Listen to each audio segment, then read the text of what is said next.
Ini adalah video kedua kita tentang belajar bahasa Inggris. Oke, kita masih di video pertama kemarin masih membahas tentang verbal sentence, tapi masih satu jenis, jadi untuk kalimat positifnya. Sekarang bagaimana untuk kalimat negatifnya dalam verbal sentence? Kita akan bahas kalimat negatif dulu biar kalimat pertanyaan dulu biar lebih gampang. Kalimat pertanyaan. Bagaimana sih kita membuat pertanyaan dalam bahasa Inggris? Remember yang kemarin positif, kalimat positif dalam verbal sentence di simple present tense-nya, yakni berdasarkan subjeknya. Maka pertanyaan juga menggunakan dua, ada do dan ada kemudian does jenisnya. Jadi di sini ada subjeknya, baru kemudian di sini verbnya, ya. Kemudian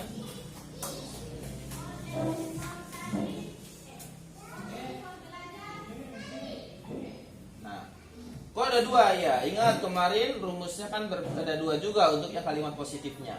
Jadi kalau di sini do ini untuk subjek yang mana saja? Untuk subjek yang I, you, they, dan we. Untuk subjek I, you, they, we pakainya do. Do I, do you, do they, do we.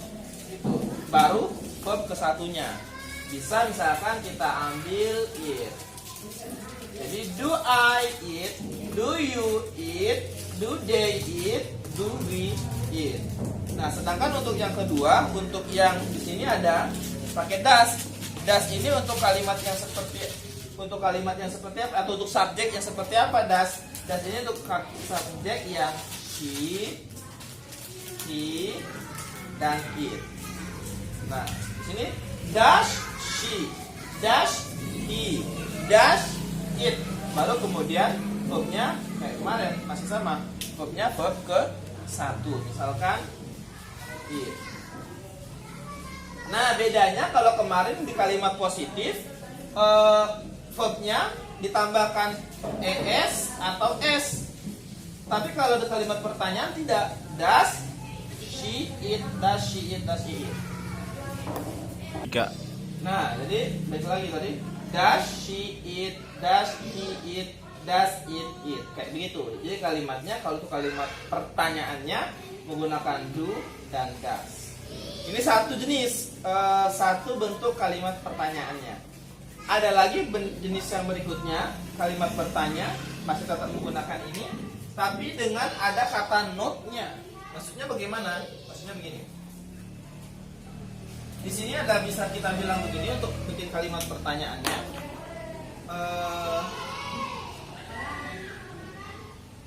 Do atau does, subjek, terus kemudian not di sini, baru verb one lagi, kayak begitu. Maksudnya gimana? Jadi does, do I not eat, does I not eat, seperti itu. Ini masih bentuk kalimat pertanyaan. Jadi nanti apakah saya tidak makan? Apakah kamu tidak makan? Apakah dia tidak makan? Nah, begitu. Does she not eat? Satu lagi bentuknya seperti ini. Kita bisa letakkan notnya di depan bersama-sama dengan do dan does. Do, does, sebelumnya udah habis, ditambah not, baru subjeknya, baru verb one-nya, baru verbnya. Jadi gitu.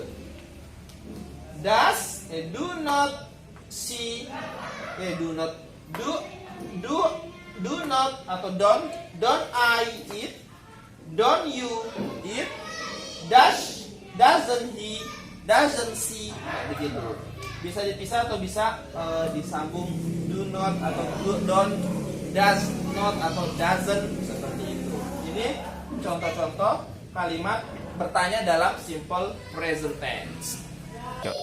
Sekarang ini kita bikin contoh kalimat yang menggunakan ini. Do they they, do subjeknya they, do they not, subjeknya study English, misalkan English at LKPWEC. Nah, do they not study English at LKPWEC? Atau yang dasnya kita pakai yang ini. Apa yang doesn't-nya. Contoh untuk yang doesn't-nya. Misalkan doesn't see, nah, yang ini untuk ini doesn't see study English at LKP. Nah, ini tadi sama. Does they, misalkan does they, does she not study English at LKP WC. Itu sama dengan yang ini. Do apa? Do not. Don't you study English at LKP WC. Nah, ini jadi ingat, ada dua bentuk kalimat bertanyanya. Bentuk kalimat bertanya ada 3 jenisnya. Ada do dan does. Nggak ada kata not-nya di sini. Langsung ingat, does-nya kapan pakai does itu untuk subjek yang ini, sedangkan yang do untuk subjek yang ini. Berikutnya menggunakan ada kata not-nya. Kalau ada kata not-nya bisa dua. Bisa do atau does dulu kemudian bertemu dengan subjek baru ada not-nya. Atau bisa do atau does langsung bertemu dengan not. Don't you, does she, seperti itu. Itu jenis-jenis kalimat bertanya. Oke, kita akan lanjutkan nanti di kalimat negatifnya. Nah, kita lanjut untuk kalimat negatifnya. Kalau kalimat negatif, jadi kalau ada orang bertanya, bagaimana sih kalimat negatif in English? Maka kalimat negatif dalam bahasa Inggris itu hanya menempatkan atau ada kata not-nya di dalam kalimat tersebut. Kita bisa sebut bahwa itu adalah kalimat negatif. Atau ada juga nanti kalimat yang maknanya yang negatif. Ini kita yang menggunakan kata not. Ini ada subjek, terus kemudian di sini ada do atau does. Jadi ingat tadi ya, kapan kita pakai do, kapan kita pakai does, tergantung dari subjeknya.